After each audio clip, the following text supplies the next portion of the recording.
Make sure you like and subscribe to my channel for more hadiths.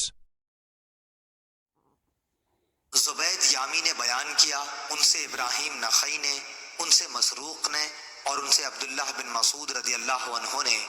کہ رسول اللہ صلی اللہ علیہ وسلم نے فرمایا کہ جو عورتیں کسی کی موت پر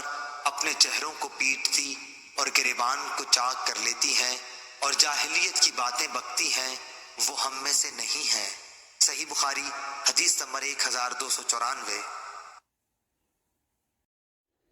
ابو معمر نے بیان کیا، کہا کہ ہم سے عبد الوارث نے، ان سے عبد العزیز نے اور ان سے انس رضی اللہ عنہ نے کہ نبی کریم صلی اللہ علیہ وسلم نے فرمایا کہ کسی مسلمان کے اگر 3 بچے مر جائیں جو بلوغت کو نہ پہنچے ہوں تو اللہ تعالیٰ اس رحمت کے نتیجے میں جو ان بچوں سے وہ رکھتا ہے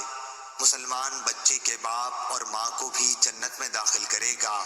صحیح بخاری حدیث نمبر 1248۔ ہشام دستوائی نے بیان کیا، ان سے یحییٰ بن ابی کثیر نے، ان سے ابو سلمہ اور ان سے ابو سعید خدری رضی اللہ عنہ نے کہ نبی کریم صلی اللہ علیہ وسلم نے فرمایا کہ جب تم لوگ جنازہ دیکھو تو کھڑے ہو جاؤ، اور جو شخص جنازے کے ساتھ چل رہا ہو وہ اس وقت تک نہ بیٹھے جب تک جنازہ رکھ نہ دیا جائے۔